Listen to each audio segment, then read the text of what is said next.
some operator A acting on another vector psi, then this is true.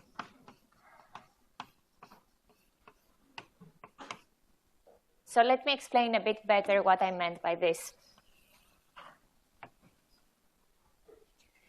And let me start by saying once more that Dirac's notation is very nice. It's very compact. But actually, this thing stands for a scalar product. So it might be worth using a different notation for this for a while. Say brackets and inside the two vectors. So this is a scalar product between the vector phi and the vector psi.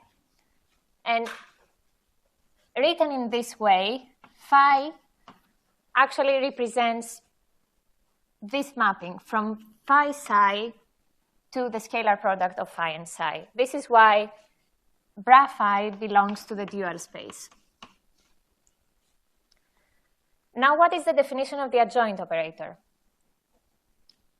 Basically, if we take the scalar product of phi and some operator A acting on another state psi,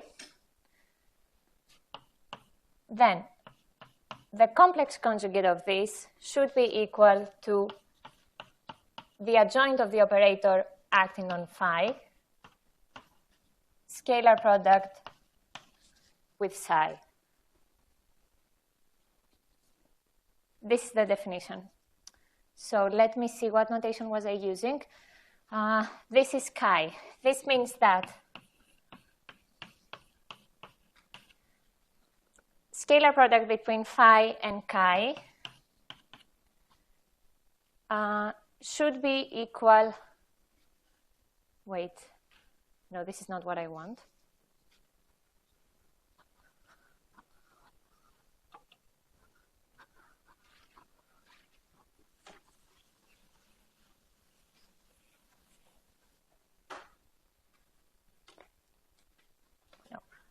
I want to look at the scalar product between chi and some other state phi.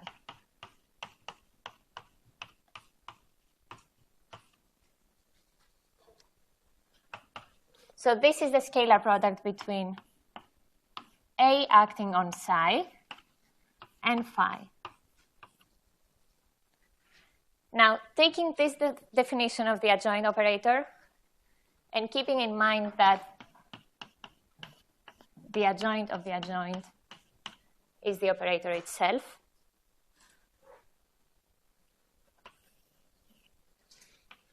this thing can be written as psi A dagger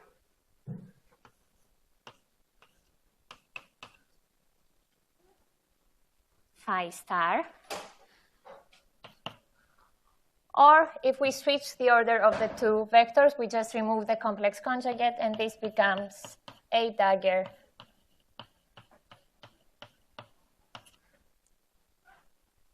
phi psi. Wait a second, what did I do wrong?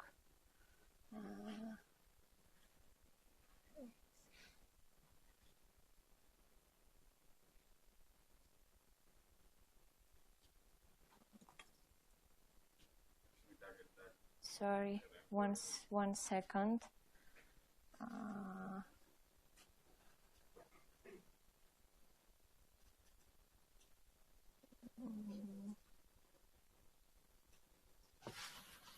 I don't want to do this.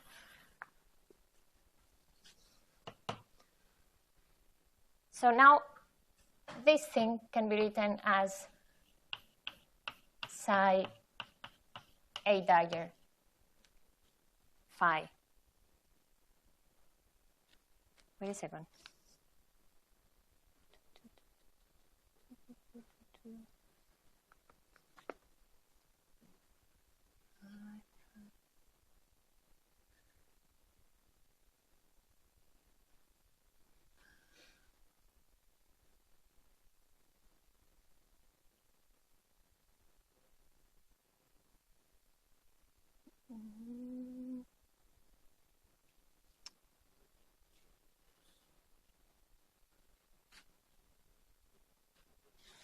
Okay, I'm doing a mistake somewhere. Can anyone see it? But I think the operator can go. When you conjugate, you should use them. But the operator can be applied. Yes, sorry, I should. Sorry. This is equal to A dagger phi scalar product with psi, which is then equal to this one. Yes, I should have switched the order here. So this can be thought of now as an operator acting on phi, and in this sense, this is chi-bra. Is this clear? Yeah. Questions? Yeah? Okay.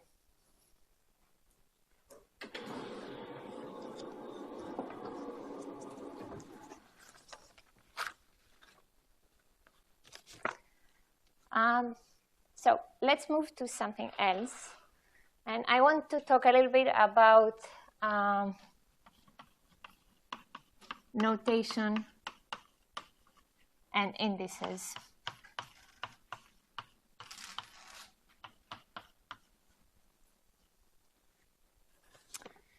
So yesterday I told you that if psi is some vector in your vector space, and you choose some basis for this vector space, EI,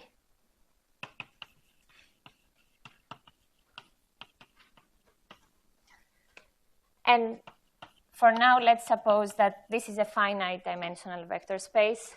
Let's say this has dimension n, so that I here runs from 1 to n.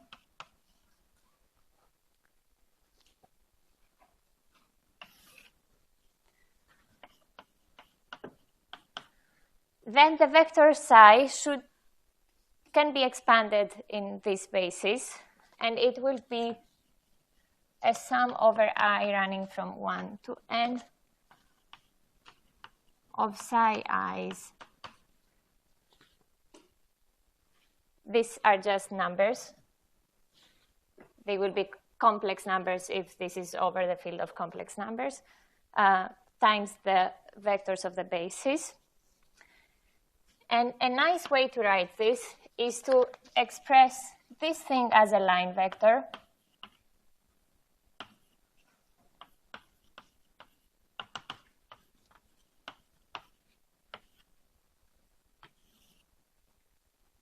And the psi i's as a column vector.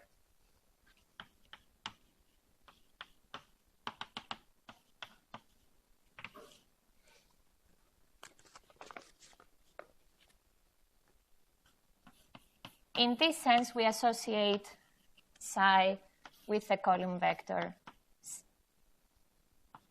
psi 1, psi 2, psi n in the basis of EI.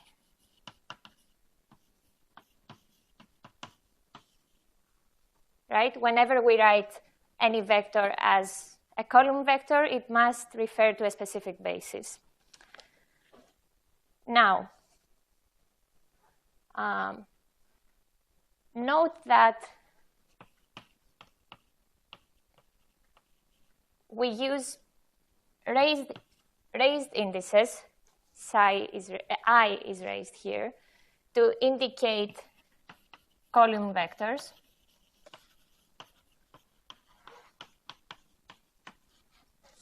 And lowered indices, I here is in the bottom, to indicate line vectors. And this is a convention I'll try to stick to throughout the lecture.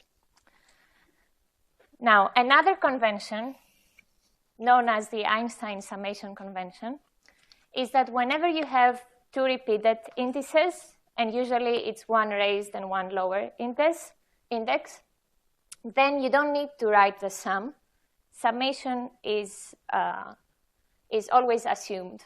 So we can write psi is just psi I EI. And this actually means the sum over i's.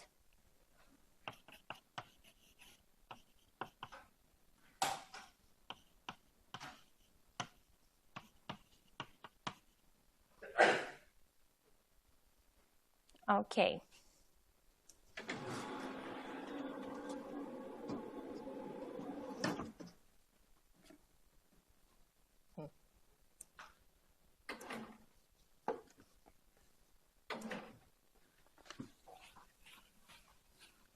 Now let's see what happens in the dual space.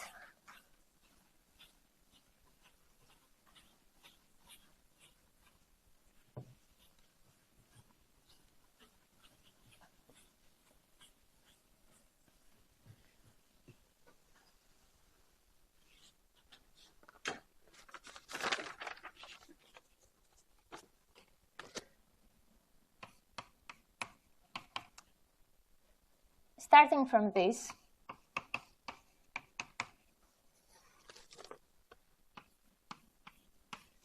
we get that the dual vector of psi can be written as the dual vector of the basis vectors times the complex conjugate of these psi i's. Okay? Now, let's do one more thing. Let's define a metric on our space. And I will define a metric Gij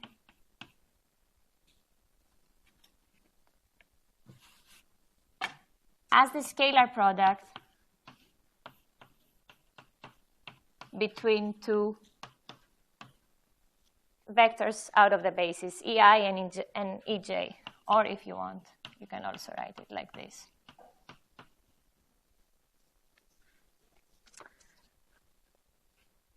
Since I and j take n values each, this thing is an n by n matrix.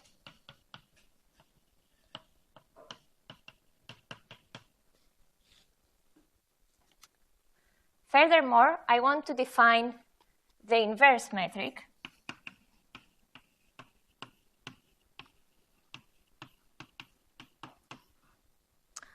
And the way I define it is that I define now a matrix with raised indices, and I demand that this is the inverse of this matrix.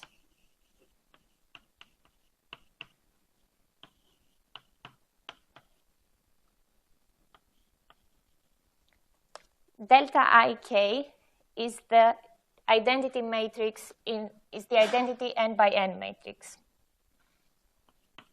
This can be written 1, 1, 1. Okay, is there anyone here who hasn't seen relations like this before and thinks this doesn't make any sense? Raise your hands. No? Okay, great. So we can use our metric and inverse metric to raise and lower indices.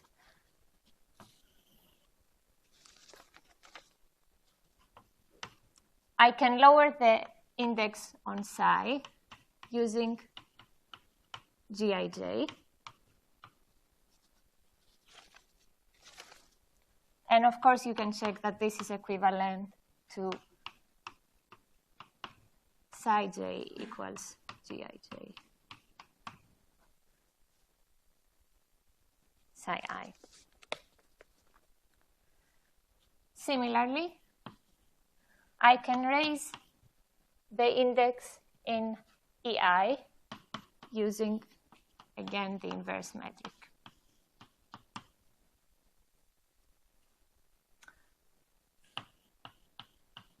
So I can write the dual vector as the sum over the basis in the dual vector, now with a raised index, times psi I lowered index star. And in this sense, we usually associate dual vectors with a line vector psi1 star, psi2 star, up to psi n star.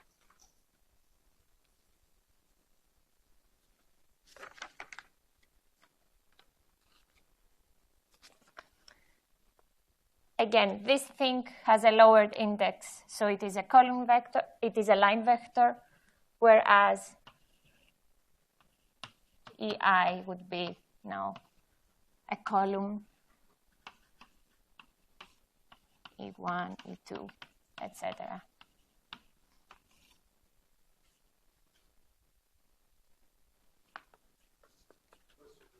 Sure.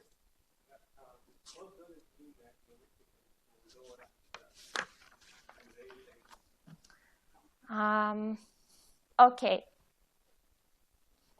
This is very abstract now, so I'm not sure if I can give a geometric meaning to this very abstract thing, but usually the form.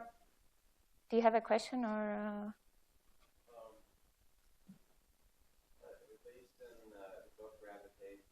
The one, like the covectors, will be planes perpendicular.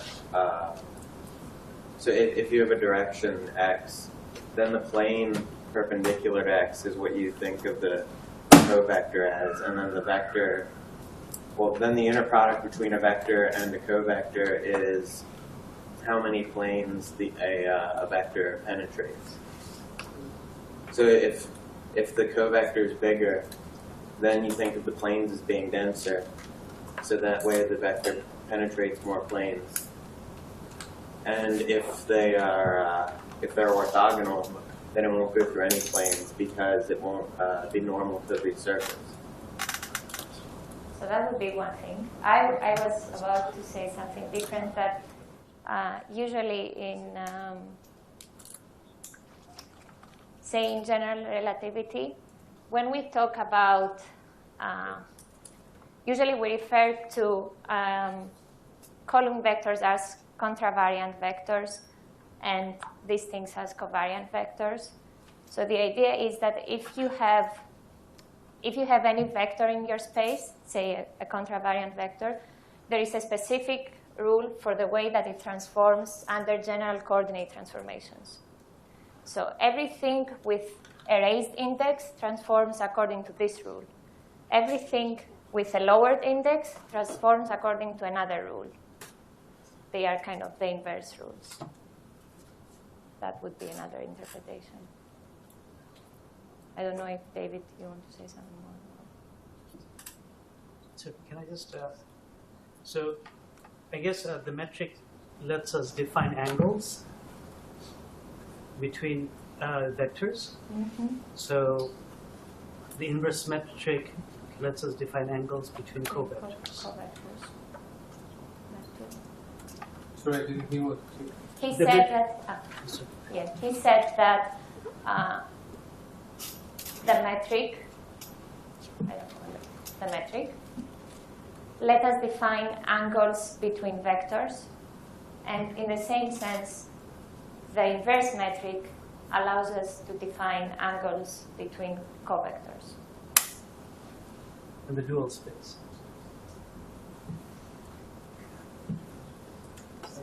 I was trying to ask about, like, I need to have an image about the dual space. So the geometry with dual space. Yeah, and also the metric and the inverse metric provide a map between the two spaces. So. But don't forget that the dual space, formally, it's a space of operators. It's a space of maps.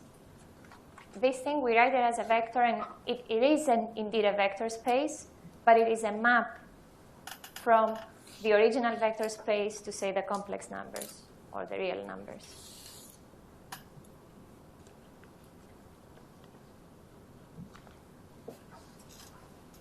Okay. Let me move to algebras.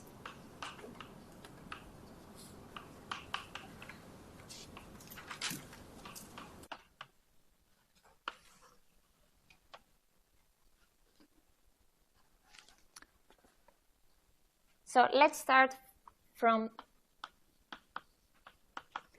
the formal definition of what an algebra is. You start again from a vector space V, let's say defined over some field K.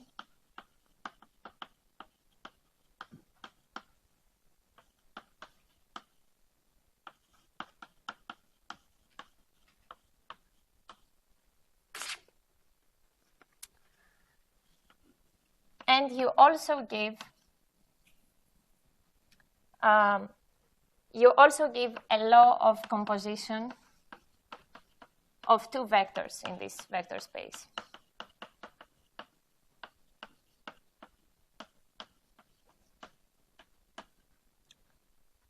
And that would be a map from V times V back to the vector space itself.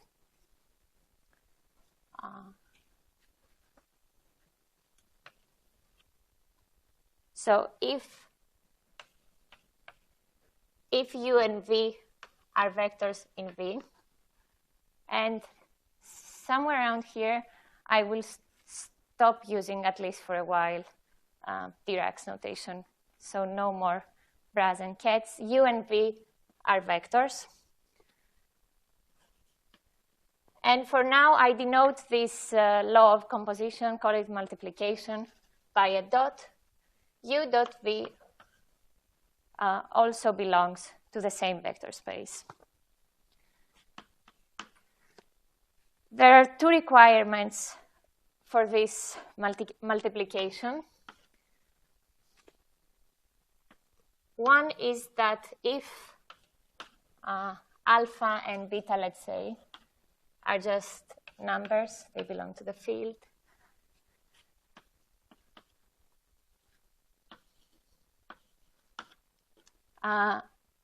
the law of composition should be linear in the second argument.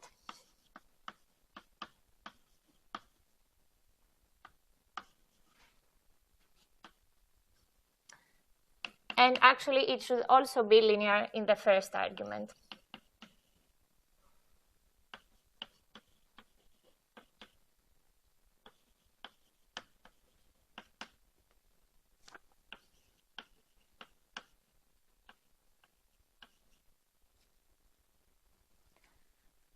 This is the most general definition of an algebra. Any kind of any law of composition that obeys these two properties, any vector space on which this can be defined is an algebra. The algebra may or may not be commutative, or it may or may not be commutative or associative. Oh, sorry. Yeah, this is wrong.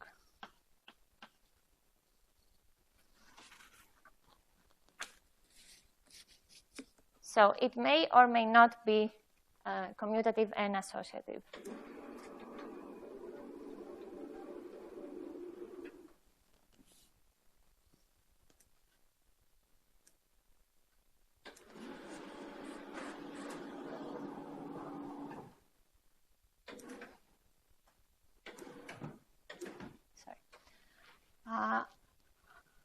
Okay, as an example of non-commutative and non-associative algebra,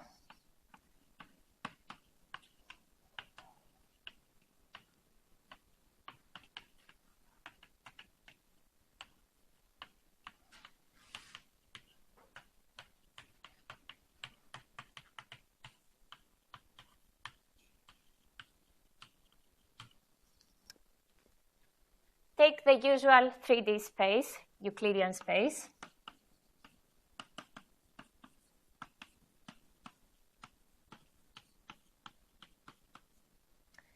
and the exterior product between two vectors.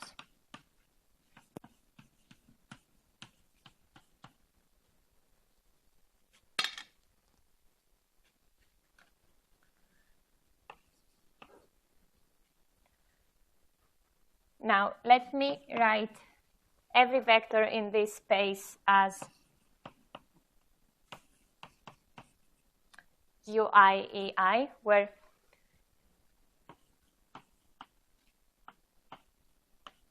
ei is my usual basis.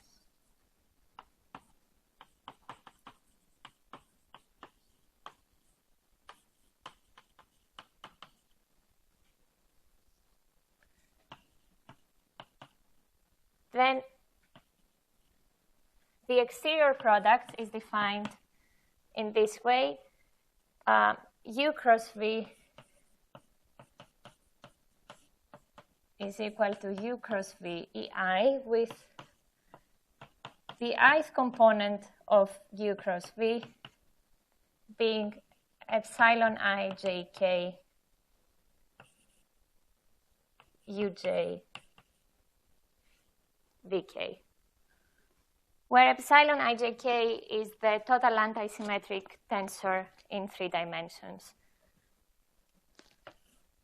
Epsilon 1, 2, 3 is 1. If you exchange any 2 indices, this becomes -1. And whenever you have more than 1 indices repeated, this is 0. Okay, now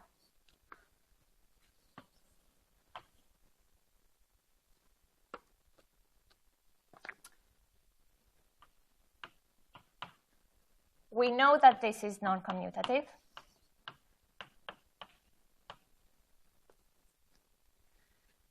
But it is also non-associative.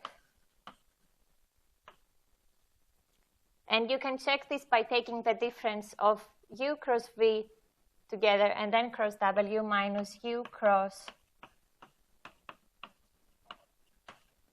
V cross W.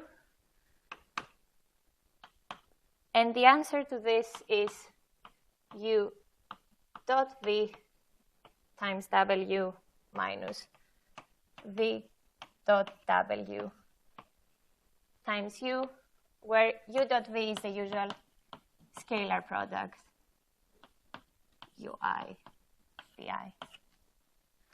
Now, who will derive this one now? Maybe, yeah, take 2 or 3 minutes and then one can derive it on the board.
Anyone ready?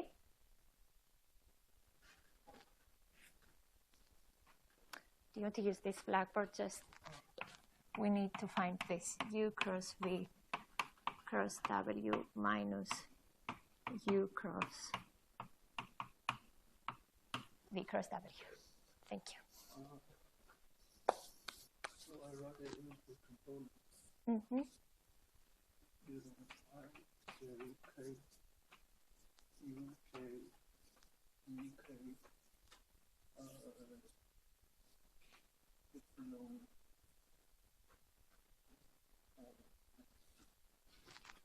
Can you choose if you want?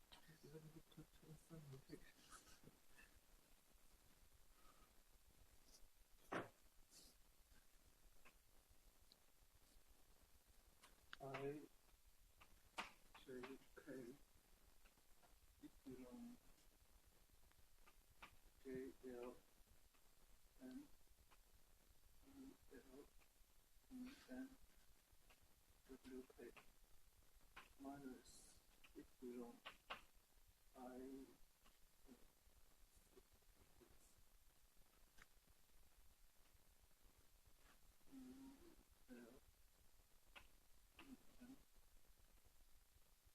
WK, and here it is epsilon IL J, epsilon J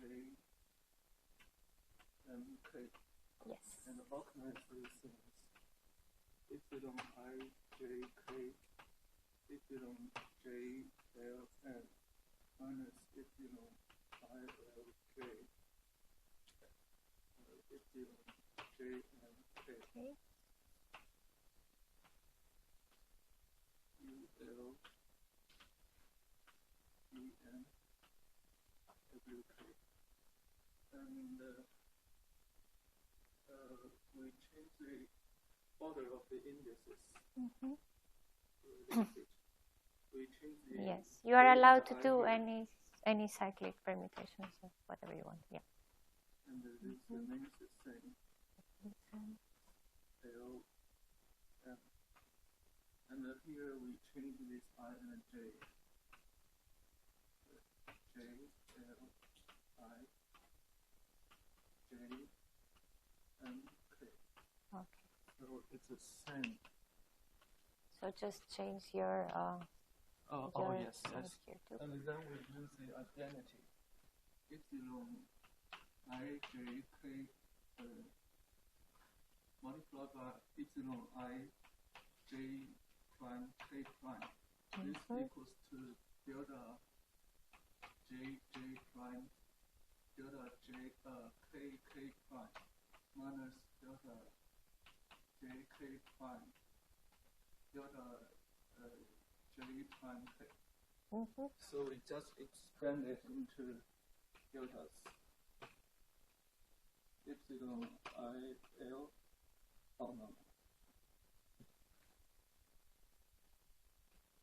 delta I L delta K M plus delta I N delta K L plus delta L M delta I K minus delta L K delta I N. Mm-hmm.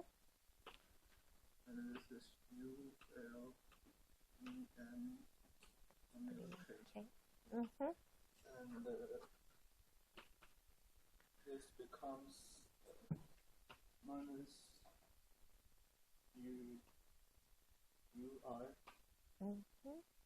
and B dot W and plus V I U dot W plus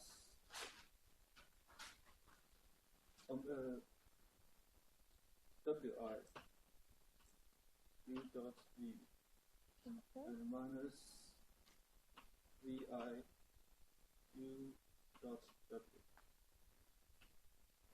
Yeah, this is exactly what we want.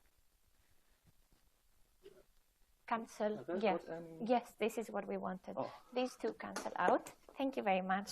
Okay, this two. These two cancel out. Oops. And this is exactly the component that we wanted over there. Thank you very much. So this is the ice component.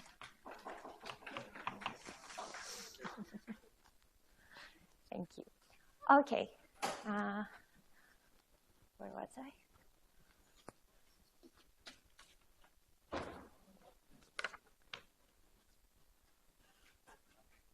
So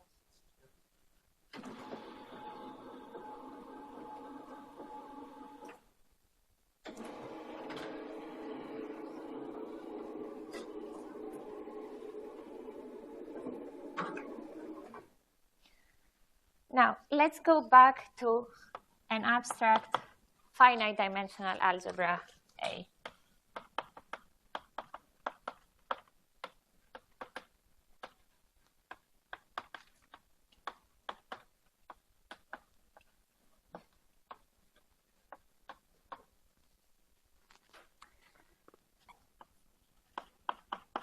And let's consider a basis for this algebra. I call the vectors in this basis EI.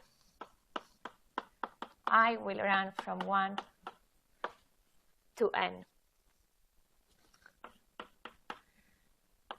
Now, by definition, EI times EJ belongs to this algebra. Therefore, there must be a way to expand this in terms of the basis vectors again. And this is where we introduce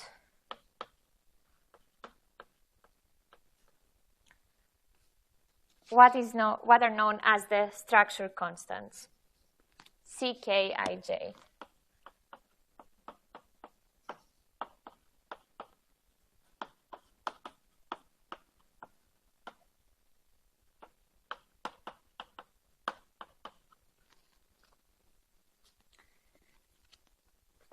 They are uniquely defined, and they are very important in any algebra because basically once you know what these are, you know everything you need to know about the algebra.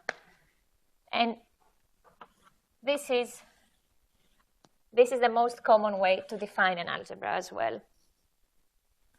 For example, if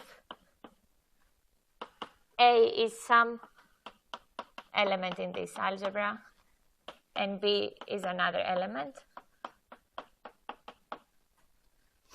then immediately you know the rule for composing A with B. This is AI dot BI EI. And we said before that the product in the algebra is defined to be linear in both arguments. So this, sorry, I shouldn't have repeated my indices twice. I'll use J here. So this becomes AI BJ EI dot EJ or AI BJ CK IJ AK. So once you know what the structure constants are, then you are able to find the product between any two vectors belonging to the algebra.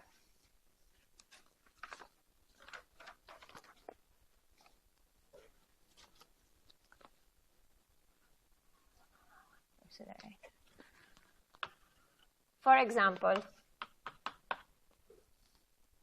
again, the algebra of 3D vectors and the exterior product. What are the structure constants for this algebra? We know that E1 cross E2 equals E3. This means that C121 is equal to C122 equal to 0, and C13123 is equal to 1. Because this is an anti-commuting algebra, all the C's will be anti-commuting in those indices too.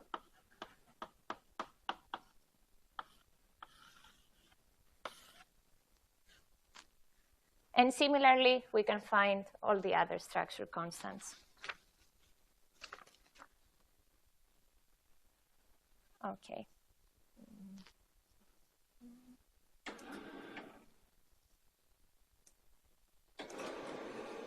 Second.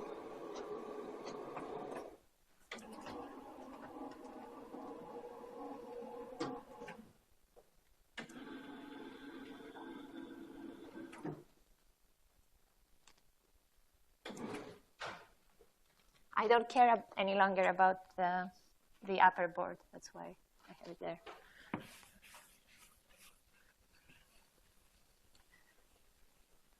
Now let me define what an algebra homomorphism is.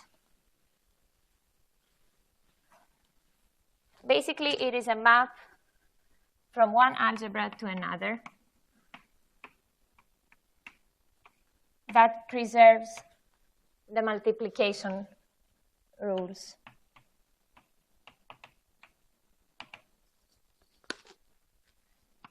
So we have a map from one algebra A to another algebra A prime that preserves our multiplication. Phi of A product B should be the same as phi A product phi B if A and B belong to the original algebra. An isomorphism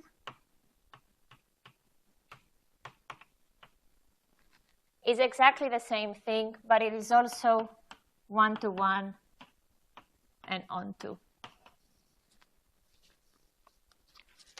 And then we talk about isomorphic algebras. Sorry, say it again. Do they have to be linear as well? No, not necessarily.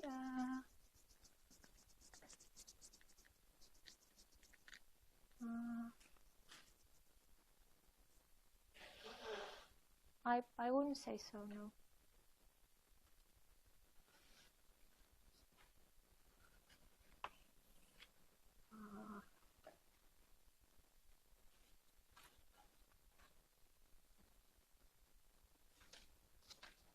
I don't think so, no. Maybe I should skip this. Okay, another quick example.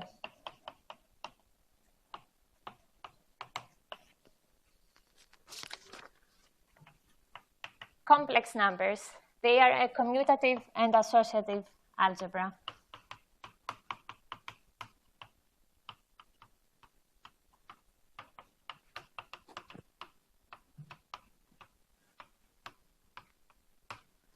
This is what Tibra told you yesterday. What is the basis for this algebra?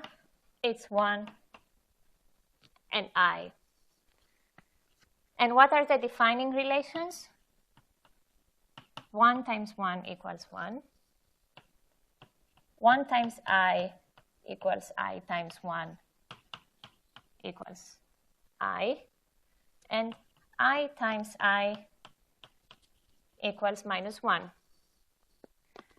which may also be written in the following way. The only non-zero structure constants are from this one, C1, 1, 1 is 1. From here we see that C1, 2, 2, and C2, 1, 2 is equal to 1. And this thing is equivalent to saying C2, 2, 1 is equal to minus 1.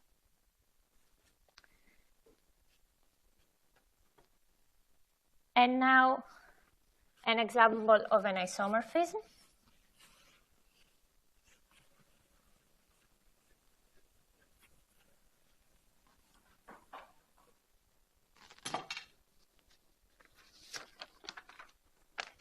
You can easily check that this algebra is isomorphic to an algebra which is formed out of a basis of 2 by 2 matrices,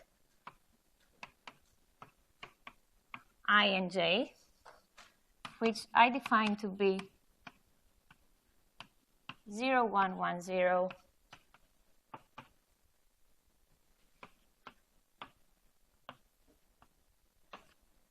and 0, 1, minus 1, 0.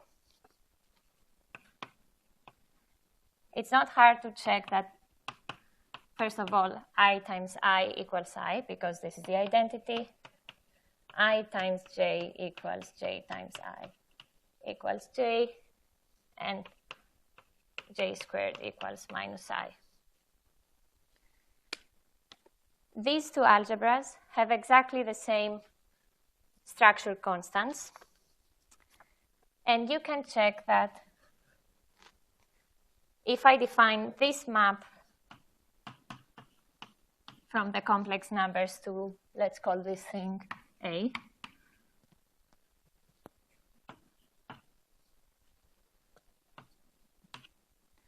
now I can write any element in this algebra as x plus I times y.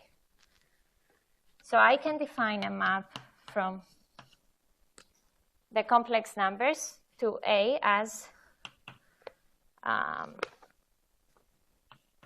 x times I plus y times j, or in other words, x, y, minus y, x.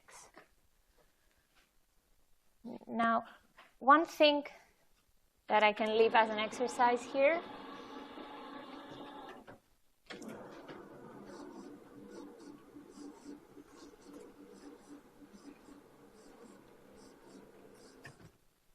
is that this mapping actually preserves multiplication. In other words,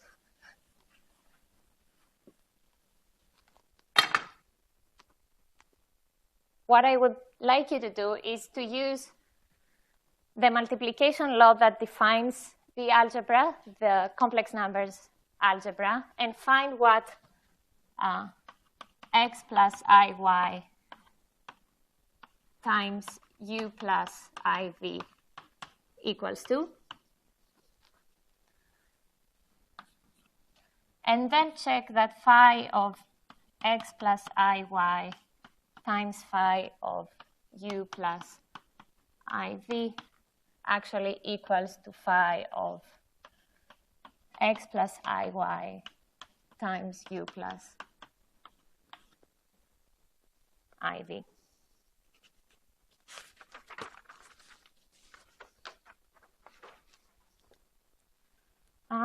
Okay, let's take 5 or 10 minutes break. So, no, first of all, do you have any questions right now? Sure. Should the algebra always be defined on a vector space? Uh, Can it be also a ring or field or something? it can also be defined on a group. So, but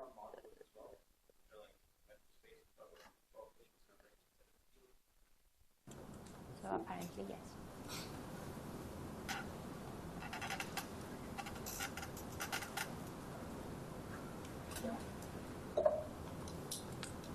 Then we